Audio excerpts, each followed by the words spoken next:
Alrighty, guys, I'm gonna do my best. This is gonna be a very hard to cover topic. So we're gonna be talking about the recruitment guide today. This is the GFL2 Exilium recruitment guide for new players. This is a very complex topic for a variety of reasons, but I'm gonna hope to simplify it into very simple like guidelines and like yes or no's. We're going to talk about all the important things you need to know about, such as like meta placement of characters, what kind of characters to go for over others, etc., etc. So we switch over here to the main account. I'm on my main account here, and it's almost looking a little lonely. There's not really a lot of friends here. So let's go to the main menu, and then we're going to go to the formations, and I will kind of talk a little bit about the overall aim of this guide. Okay, well, so we've made it back over to the main menu here, and we have the newest character on display. This is Robella. She is the one that's currently on the banner for me, but depending on when you join the game or watch this video, it might be a different character. So I kind of want to talk about the big picture before we kind of dive into specific teams and specific like characters you want to go for. So when it comes to this game, you kind of always have two choices, right? This is the true for any gacha game, right? Because all gacha games, the big draw for a lot of these games is the characters, right? So it's kind of a character collector game, but there's also like, a little bit of like gameplay considerations that you have as far as like what units are stronger, like what teams perform better in like endgame modes, etc. The good news is for this game, the endgame modes are all very relaxed as far as difficulty. So you can clear everything in the game with pretty much any character. Even really goofy teams can clear all the story content, all the event content. The only things that you need to worry, I use that in quotations, about is if we come to campaign here, there's a couple different endgame modes. One of them is called peak value analysis. This one, as well as the other one, the expansion drills here, they have what they call frenzy levels on them. So frenzy levels are kind of like a customize your challenge type thing, where like as you can see here, you can choose like difficulty modifiers that make the battles more difficult, and the enemies more tough, they hit harder, whatever. There's new requirements, etc., etc. So those are two endgame modes. Peak value analysis tends to be bigger maps with like more enemies and kind of like less bosses and more like elites. And expansion drills usually end up fighting like a big boss at the end with a special mechanic of some kind. So that's one type of endgame. The other type of endgame is the Phase Clash. Phase Clash here, this is a weekly rotating type of content that you dive into here with a team. So you make a team of 5 characters, right? You dive into a Tarkov-like mode where you kind of go in, try and get a bunch of loot, and then extract successfully without dying. There usually is a challenge boss in each one of these floors. Like, so for example, each one of these, they all have different elements, and they kind of have a different boss that's weak to that particular type of element. And in addition to that, characters of that element get a boost, and characters who are not part of that element take a big negative to their stats. That's another endgame mode that requires you to have like a fully leveled team of characters, and ideally the correct elements too. And then finally, the much beloved Gunsmoke Frontline. Now, if you're familiar with ranking maps in other games, it will be very similar. So if we come to the platoon system is kind of this game's guilds and PvP-esque system. So in Gunsmoke Frontline, you don't directly compete with other players. Like, it's not your units versus their units. How it works is usually there's a boss, a rotating boss. Every now and then they change who it is and what they do, and you fight the boss, try and score as many points by doing damage to it. They have different mechanics and whatnot, and there's different stage buffs depending on the day of the week and whatnot. And then it's your score and your team scores versus other platoons.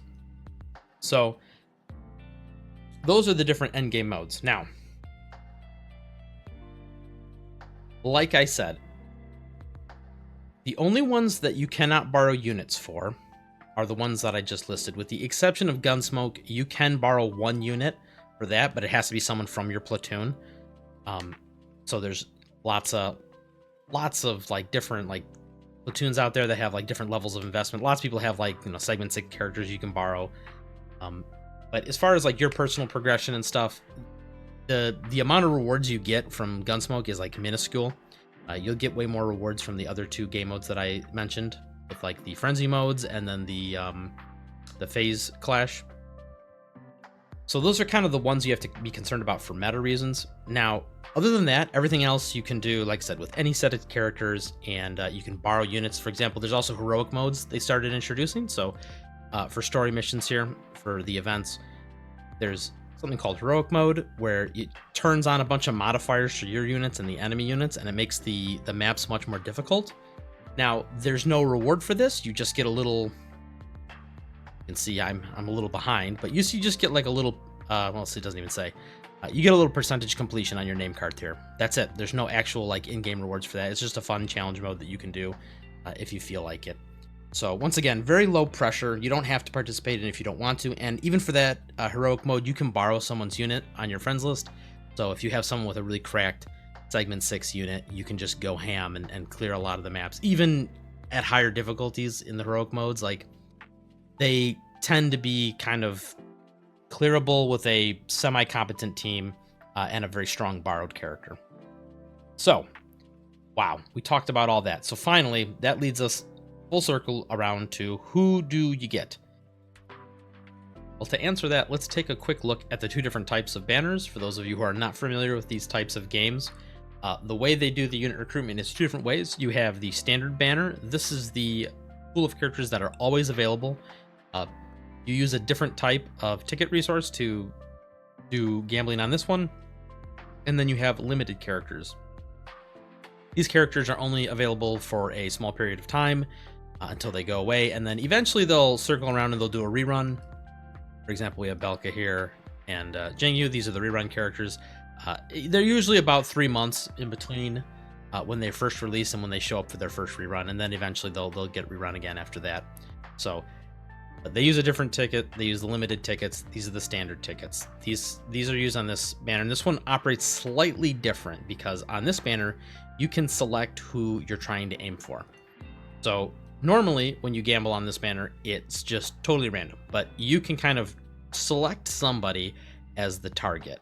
And you could even select a weapon if you really wanted to, although I would not suggest selecting a weapon because you can buy these weapons with a currency that we'll get into in a minute. So you usually want to select a character that you want to aim for. And how it works is, those of you who've never played a game that uses the Hoyoverse model of gambling, it's the normal percentage chance to get them. I think it's 0.6 every pull. And it stays at that until you get a 5-star. And then at that point, you have a 50-50 chance, for example, right here, 50% chance of getting the character you wanted or getting something else. Now, like I said, this one lets you select who that 50-50 character is. So 50% of the time, in my case, it would be Peritia. The other 50% of the time, it could be any one of these other characters or weapons. But then after you've lost, the next one is guaranteed. So if I'm gambling on this banner, and let's say I get Sabrina instead, that means the next one is guaranteed to be a Peritia. No longer a 50-50, it's a 100% chance. And then after you get the Peritia, then it resets. Okay, so that's how the Hoyoverse model works. Same thing for limited characters. Same thing if you roll here, 50-50 chance that when you get a 5-star character, it will be Robella. And if it's not Robella, that means the next one is guaranteed to be Robella. So this one you're going to get a lot of tickets for. And I'm just going to cut right to the chase, and I'm going to tell you the answer. This one, there are correct choices on this, and the correct choices are Chongju and Tolol. If you're using a water team, Tolol is a absolute powerhouse. You do kind of need Springfield to unlock her main power, but what she excels at is she can take up to 3 actions per round and do all 3 of her skills in a row and just do huge amounts of single target damage. The other very solid option is Chongju. Chongju here is the kind of core pillar of the fire team. Her with a couple other fire characters, specifically Vector, just dump buckets of damage in single target. Every time someone does an attack, she does a follow-up on that same target, and she has just a huge number of these that she can do a turn. I think it's 4 base, and then later on with Vector it becomes 6 with the right upgrades. So you can just pump out tons of damage, and it's all fire damage, so she works amazing with all other types of characters that synergize with fire. These two are very strong. Even to this day, a year into the game, these two are still crushing it in every piece of content, and they're the bread and butter of the standard banner. Depending on which one you like more is they're both like equal in power overall at like high segments, because you really do want to get high segments on both these. Chongju becomes very powerful at her third segment, and Tolol becomes very powerful at her second and fourth segments. These characters, like I said, they are still very, very strong to this day. Everybody else here is kind of whatever. Sabrina is just not very great. Vepley, not very good. Mosin, unfortunately, not very good. Faye has a home on the physical team. It's just that right now, the physical team is kind of like half made. We're missing a bunch of very important characters for that team, but she's okay. She's like a weird melee pistol hybrid, and like she does like these weird cleave attacks. So interesting play style. And then Pretia, it really just exists to be best friends with Michti and Kluke. She doesn't really do a whole lot other than that. So for the standard banner, Chongju and Tolol, those are the ones you're going to fight between until you have just a ton of segments. And we'll talk about them more when we get into the team building section. But just know these are the correct answers. So once it comes to limited characters, depending on when you play the game or start playing the game, it's gonna have different characters on these banners than what you're looking at here. Now, I'm gonna assume you probably started playing the game because somebody caught your eye. There's probably a character or two that you really like. I would suggest just find a character you really think is cool, and then just building a team around them and their element. The entire game's meta is going, like I said, very mono element heavy, and all the elements, the characters in that element synergize with each other. So for example, Robella here, she works very well with other Frost type characters, characters like Macchiato, and to a lesser extent, well, there's a couple more characters we don't quite have yet, but to a lesser extent, she worked with Xiaomi as well. So grab a character, and then when we cover team building, you'll kind of see how they fit together. There's not really any priority. Most of the new characters are all equal in power level, especially as you get higher and higher segments. Almost all characters are balanced against each other at their base segment. So for example, Robella here is just as strong as the character that came right before her. Very similar in power level. There's some discrepancies between like characters that are really like old as far as the release schedule and newer characters. For example, characters like Ulrid, when they came out, were not very strong, but she's gotten a revamp through the Neurohelix that has made her competitive again. But once again, going with the newest character is always a good option. Building the team around the newest is always really good. Power creep does exist in this game. I don't want to say it's the worst I've ever seen in a game, but it is pretty strong. Like I said, that's why it's so impressive that characters like Tolol and Chongju have kind of survived the power creep in their respective teams. They actually got stronger along with the power creep, and other characters kind of got left in the dust, unfortunately. So, but let's talk about the different team building options we have. Now that we've kind of identified, okay, we need to make a mono element team, and you kind of know what are the correct standard banner characters to get. Tolol and Chongju, like I said, they'll kind of slot into any team, and you'll see here once we get to some of the weird hybrid teams that almost every single hybrid team has them in it. I think the easiest way to show this is going to be just kind of talking about each different element, and I guess we'll just kind of go left to right here. So the physical element is all about defense ignore. Defense ignore, obviously, the less defense an opponent has, the more damage you're going to do to them. Then once they hit 0% defense, obviously you're not going to do any more bonus damage until a specific character is added to the team. Yuhi here, her whole big thing is that she puts a damage buff on the team that allows you to kind of go over 100% defense shred. So you not only do you, for every amount of defense ignore that you have past 100, it actually gets converted into bonus damage, which normally doesn't happen. So the physical team right now is kind of in a weird spot because, like I said, we're missing a few characters, but right now the order of importance for the characters you want to get, these are all limited. These three, Diane, Ulrid, and Yuhi. The most important one is Yuhi because she's the one that enables the whole playstyle. She's the one that uses that has the buff that allows people to have the multiple defense ignore abilities. And then you're kind of starved for characters after that. Ulrid has gotten a huge facelift in recent months. She's gotten a second modification through her. I don't know if I can show it here. I can't show it here, but she has a special neural helix key that has really amplified her damage to match what other more recent characters have. So Yuhi, followed by Ulrid, and then finally Diane. Diane also got a small facelift, which kind of made her competitive damage-wise. But just keep in mind that this team is not going to beat out a lot of the other teams. This is unfortunately the least finished team currently. Papa Shy you get from doing the Gunsmoke Frontline / platoon assignments. She's nothing crazy. She's got a cool robot, but that's about it. She has kind of an awkward playstyle. But you could have her fill in the last couple slots. Faye is probably the fourth most important character on this team. And then like your fourth / optional fifth character could be either one of these two. It doesn't really matter. Groza, unfortunately, just has no place in this team at all. Moving on.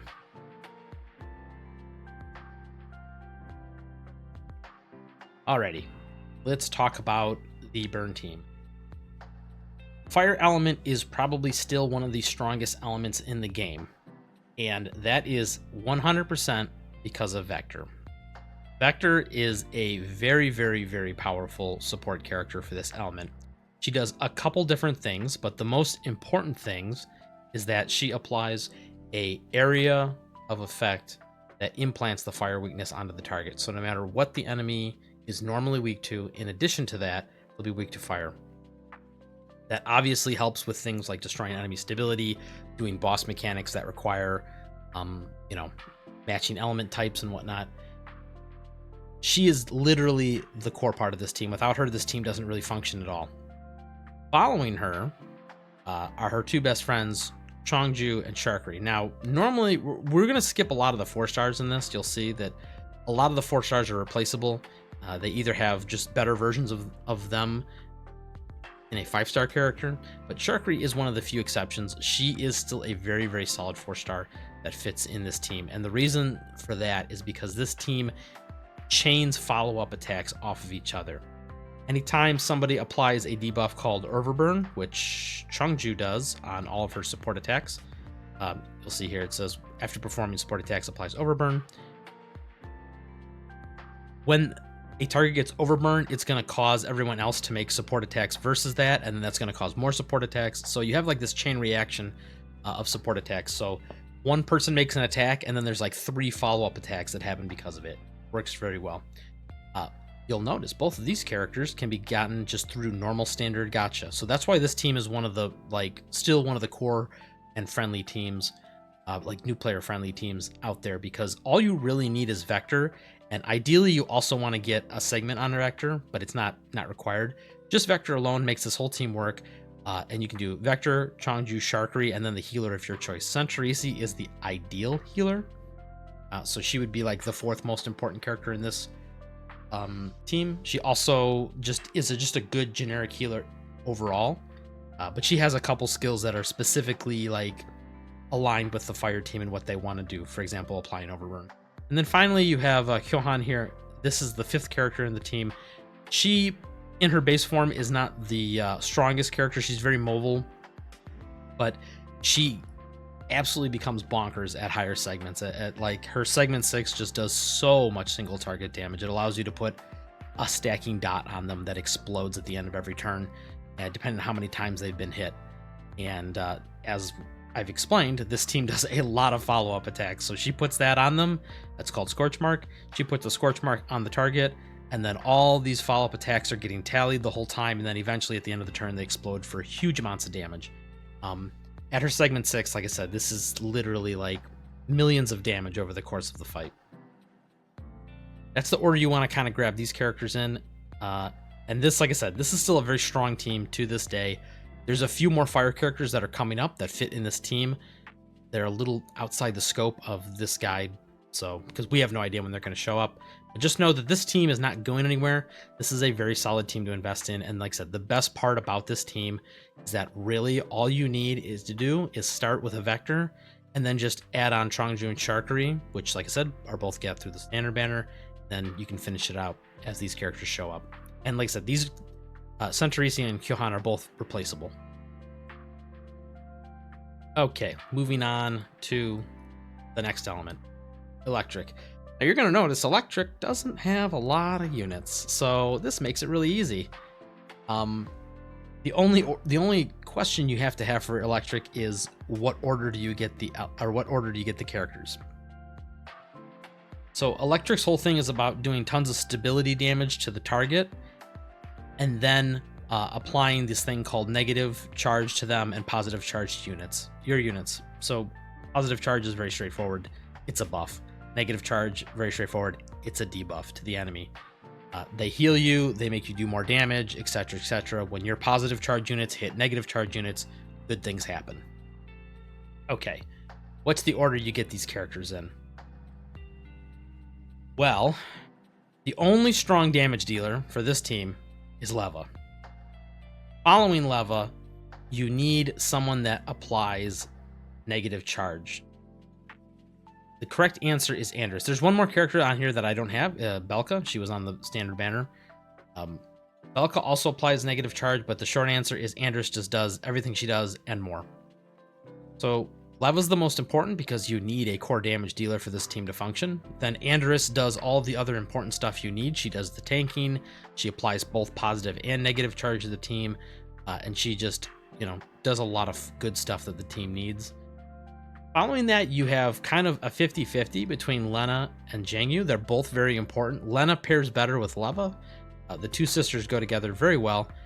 They have synergistic abilities. Lena also has some very strong abilities that buff the entire team. But as far as like value and importance, Jangyu is also very good. She is the specialist that does the stability damage. She can just do buckets of stability damage. Like, it's not unheard of for her to do 50 to 60 stability damage to an enemy in one turn. This is very important on bosses that have big mechanics or damage reduction based around if the stability on the target is more than 0. So Jangyu shows up, she fixes that problem. Mosin Nagant, just kind of ignore her. She's here. It says Electric on her, but like, not really. You just, poor Mosin. Belka is the least important of the characters for this team. She would be the solid 5th. She's better than Mosin, but her issue is that she specializes in something that the game doesn't really need right now, which is very, very high mobility. There's not really any game modes that actively reward that. And to be honest, everybody else kind of does her job already. Moving on. Freeze element. Another incomplete element that has a couple characters coming up in the future. But in the short term, this team is in a weird spot because it exists. It is a team that exists. In the future, you'll have other core units. Right now, the big core damage dealer is Robella. Macchiato is a close second, but she has kind of been replaced by Robella as far as like the core central part of this team. Deshevia is a very awkward unit for this team. She is a dedicated ice buffer, but she is not nearly as important as some of the other characters. I would rather have a Xiaomi on the team over a Deshevia. Now, in order of importance, getting Robella and Macchiato together, these two pair well, allow you to do a lot of damage, but the Frost team wants to be putting down Frost tiles. That's kind of one of their things. They do a lot of self-shields, so they're very self-sufficient as far as damage mitigation, but Xiaomi really takes it to another level. Her Frost shields are just so huge. They can almost make you feel invincible, and she will actually like trivialize most content in the game as far as surviving. The downside of this team right now is that they really struggle to do damage compared to the other elements right now. Now that does change in the future. There's a couple characters, like I said, one of them is called Elva. She'll be coming soon. Another support. They kind of fix this problem, but in the meantime, we're going to be kind of treading water here with this team. If you want to build this team, Robella is very important, followed by Macchiato, and ideally Macchiato's first segment, and then a Xiaomi or two, or a Xiaomi or a Deshevia. Once again, this team is probably going to be a hybrid team that we talk about in the next section. You'll probably be pairing some of these units with other units from a different element, that is. Okay, let's get to Corrosion. Corrosion, a dot-focused team that's all about applying just a bucket load of debuffs to the enemy. The Corrosion team is these four.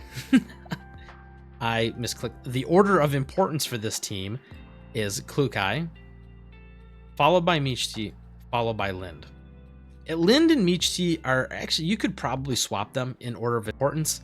Michti is a huge damage buffer for this team. She alone lets the team, or I should say the Corrosion element for the entire team, do about 40% more damage overall between all of her different buffs and all this other nonsense.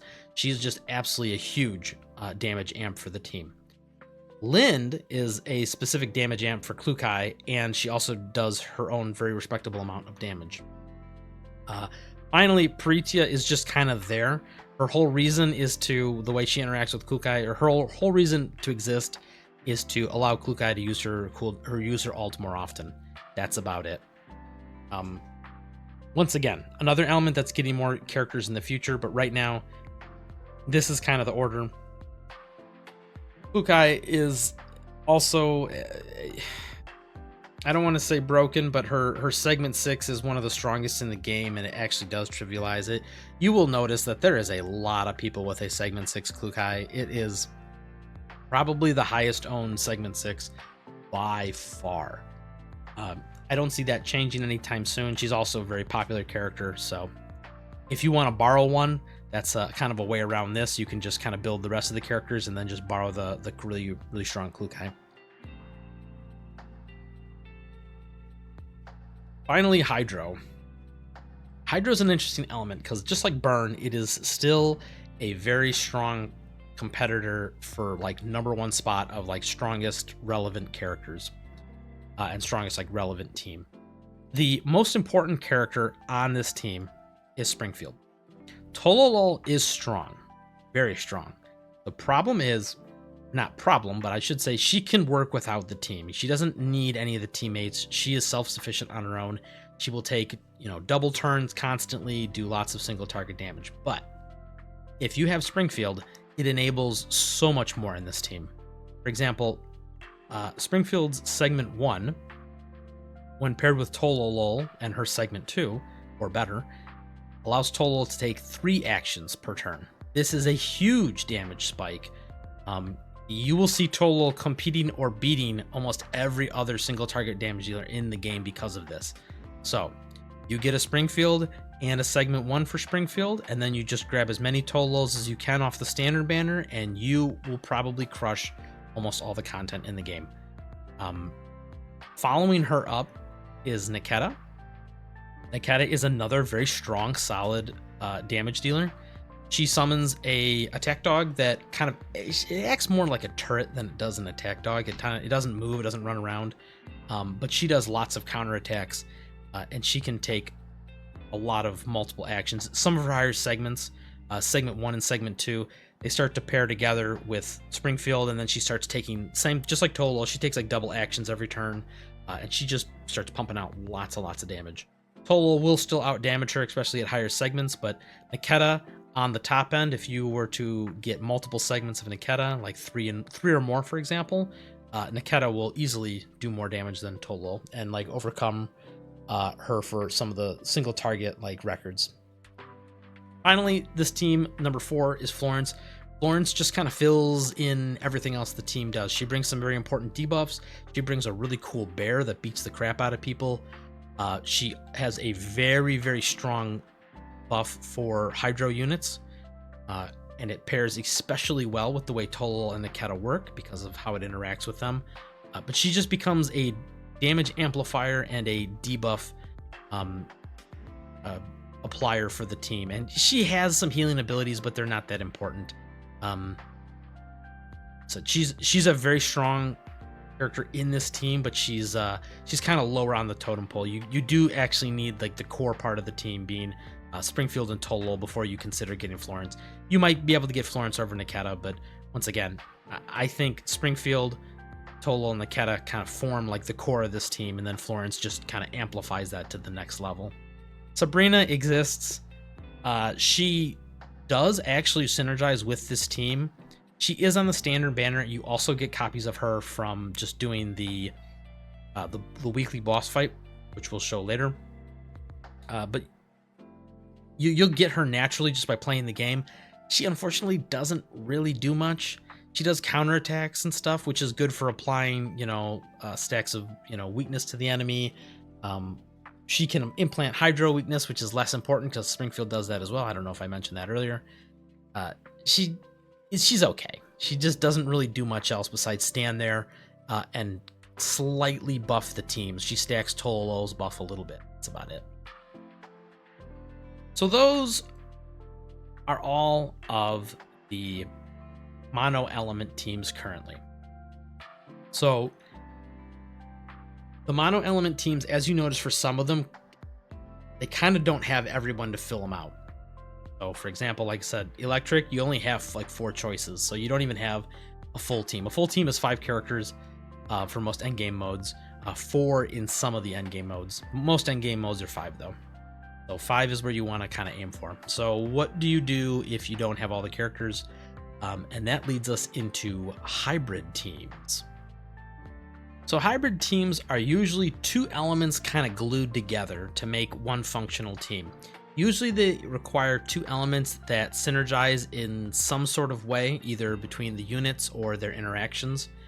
And other times it has to do with kind of the weakness that you can implant. So some of the more popular and strong hybrid teams include a fire and water team.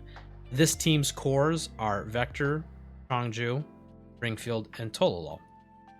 Now, the reason this team is so powerful is because it covers literally every base you could possibly want. Springfield does amazing healing. She keeps the team alive. She also allows Tolol to take triple turns. These triple turns allow Chongju to do a ton of follow-up attacks, and her and Vector pair very well together because Vector also implants fire weakness and allows Chongju to do even more support attacks with a big damage amp to fire damage specifically.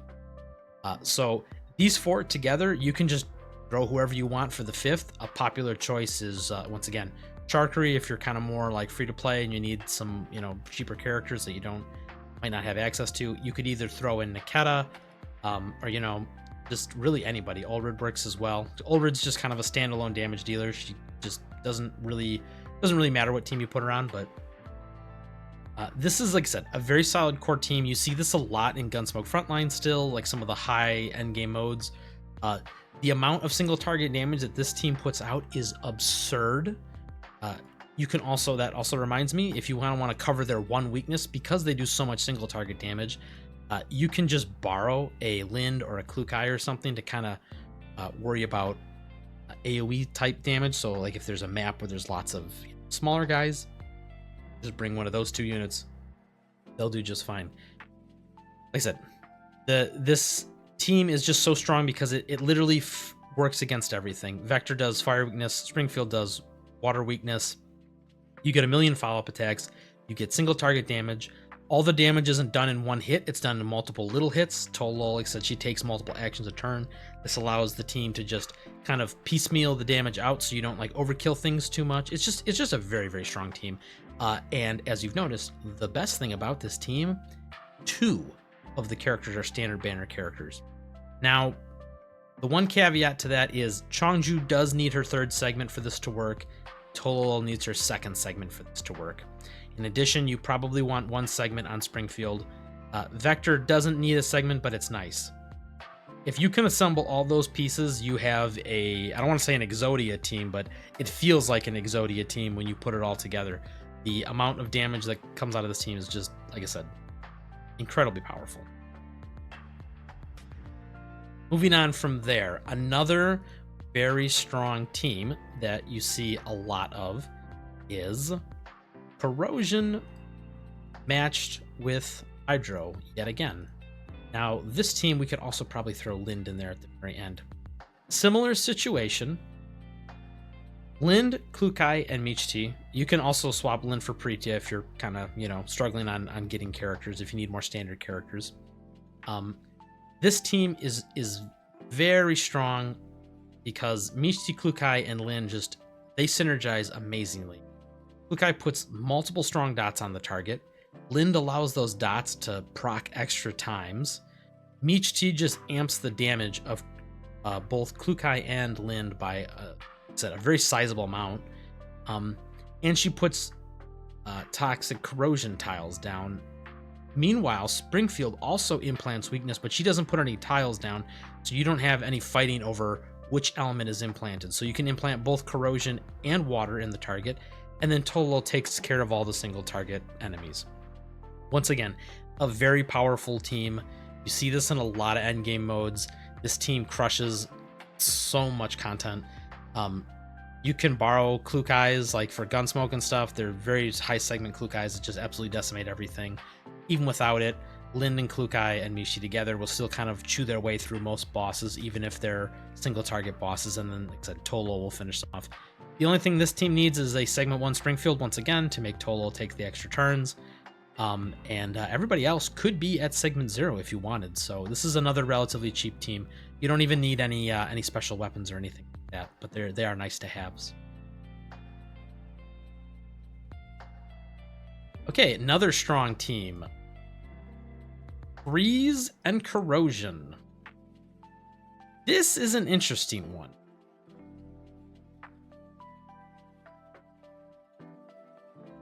This team has one major downside, is that you will struggle to implant weaknesses of both types.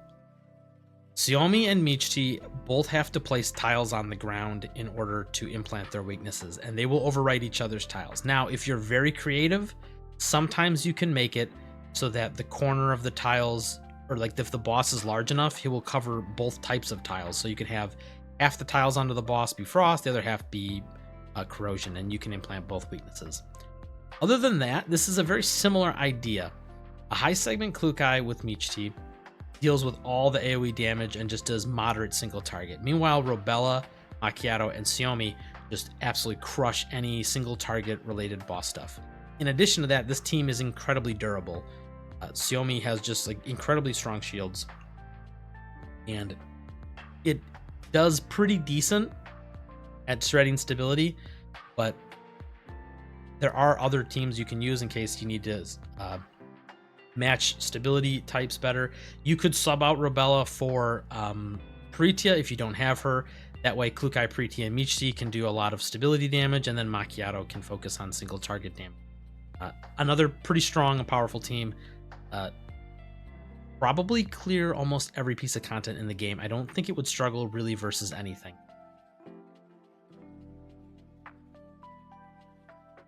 Finally, the last one I kind of want to talk about is a weird electric and fire team. So for this team, you need Andrus, and then it's kind of up for debate whether you want to bring both Lena and Lava, but Vector and Chongju would be the other two cores. And then this is the reason for this team. Andrus puts multiple turrets down that apply positive negative charge. Now, the reason that's strong is because that's multiple extra attacks. So Chongju can get 2 attacks just from Andrus's turrets, and then a 3rd attack when Andrus takes action and attacks the enemy. In addition to that, Lena does 2 attacks a turn, up to 2 attacks a turn. Sometimes she has to do her AoE from her ult, but this team as a whole just puts out a lot of single target attacks that allow Chongju to cap out on the number of attacks she makes in a turn. This compared with Vector, once again, you're implanting fire weakness. This allows you to kind of rip through a lot of stability, and then once the stability is gone, Leva comes in and can do tons of damage to enemies that are already in stability break. So this team works out pretty well as well. I said another good selling point of this is, one of the pieces of it is a standard banner unit, Chongju. Then you can just literally take 1 Vector, 1 Andrus, and then you maybe want to get a segment on Lena, But other than that, it's a relatively low investment team. You don't have to put too much into making this team work. Alternatively, you could swap both the UMP sisters. You could swap them out for, like I said, more free-to-play options. You could do a Sharkery, and then if you just wanted a Jangyu in there, Jangyu's not bad. Jangyu's not bad. It's just that she's really kind of focused on electric team only. But if you're worried about like survivability, for example, you could throw in Centurici as well. This is more like Mono Fire, featuring Andrus as an electric unit that just does a lot of rocks for Chongju's follow-up attacks. But this will also cap out how many attacks that she does a turn, and does a pretty good job of keeping the team alive.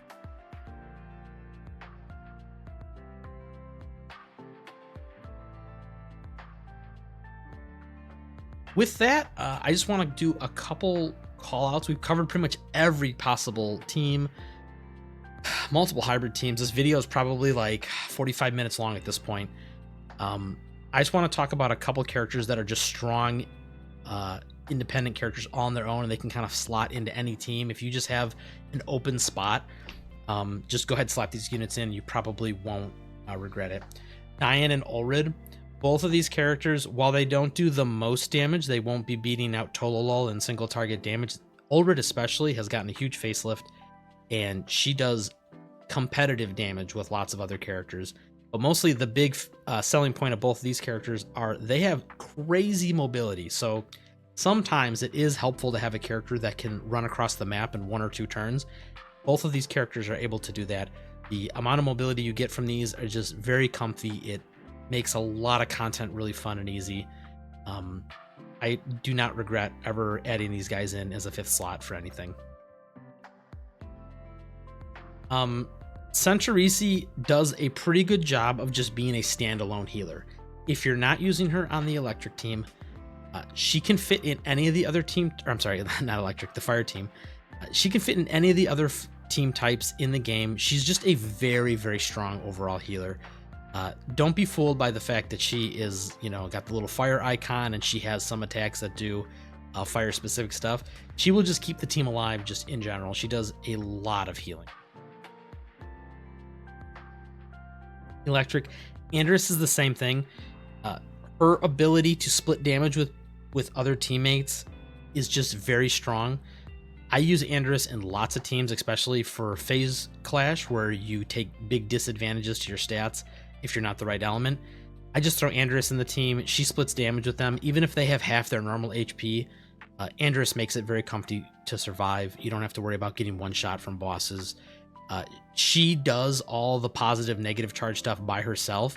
You don't need somebody else to do that. So she is just all by herself, just a very good character. In addition to that, people vastly underestimate her turrets. You can do so much shenanigans with these things. You can block boss movement, cut off like gaps and stuff that enemies would funnel through. You can just absolutely and I mean this, you can sometimes break the game as far as like how enemies path and movement and hitboxes and stuff. It's very underrated how strong she is in that regard. Xiaomi, once again, another just very strong generic healer. I use that in quotations. She puts very thick shields on, makes your team semi-invincible. If for some reason the shield ever breaks and they start taking damage, she has a key that can literally let you spam single target shields on them instead. So she makes your team pretty much invincible. Nullifies a lot of the harder damage checks in the game.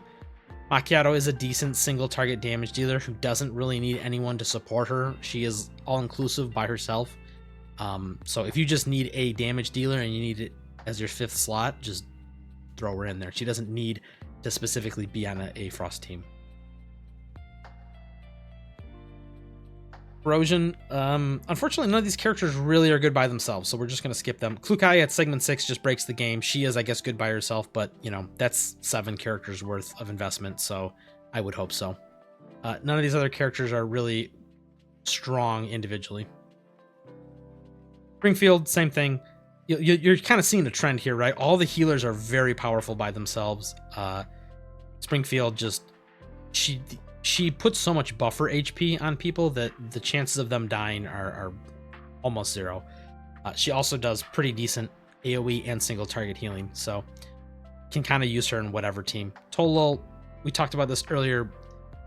She's not going to do as much damage without Springfield on the team, but she'll do a respectable amount of damage by taking double turns with the right segments and the right expansion key. So once again, just needed a 5th. And listen, since she's on the standard banner, you'll probably naturally get a couple copies of her. And other than that, yeah, just have her run around and do single target damage. And finally, the last thing I want to cover really quick, because we've spent so much time on this guide already, I don't want it to go any longer, but I want to talk about elite weapons very quick for characters, especially custom elite weapons that are like kind of matched to them. For example, Robella's is obviously meant for Robella. You don't necessarily need these. These, for most characters, end up being around a 15-ish% boost to them. Sometimes the weapons are tuned more for the team. So, for example, you know, like Michiti's weapon, for example, increases the team's corrosion damage as opposed to hers. Long story short, they all kind of come out to be, you know, around 10 to 15%. You don't need them. Almost all the weapons that you will be accumulating by accident, these ones here, specifically Samosek, Golden Melody, and Planeta, these ones are going to fit almost every single character as their second best weapon. I wouldn't worry about it. You can also buy those weapons in the shop. If you come to the shop, and here it is. If you save up these redundant pieces, these are things you get for either disassembling 4-star weapons or getting duplicate segments on a character. You can exchange these for the weapons directly as well. So if you need, like, for example, if you're just not getting one, you're just not getting lucky, not getting a Samosek, you can just directly buy it for 900 here. You will get these just naturally as you lose 50/50s and whatnot. And like I said, if you're really desperate, you can buy them. So those are always a very solid secondary option for every character. Sometimes they're either BIS or close to BIS. Usually it's the custom weapon made for that character. There's no surprise there, right? So obviously this is going to be Essence Lot for Robella. But the next best one would be the submachine gun that is not on here, but the Svarog, which is one you get from the platoon missions. So, but yeah, you don't have to worry about these too much. They're not end all be all. Characters are usually more important. So, with that, we've talked way more than I wanted to. Thank you for hanging out and going over this guide with me. Let me do a very quick, too long didn't read one more time. Standard characters. The correct answers are Chongju up until segment 3, Tolol up until segment 2, and then just, you know, back and forth on them. Tolol has another very powerful segment at segment 4, but Chongju really wants her segment 3 to apply overburn when she does her follow-up attacks.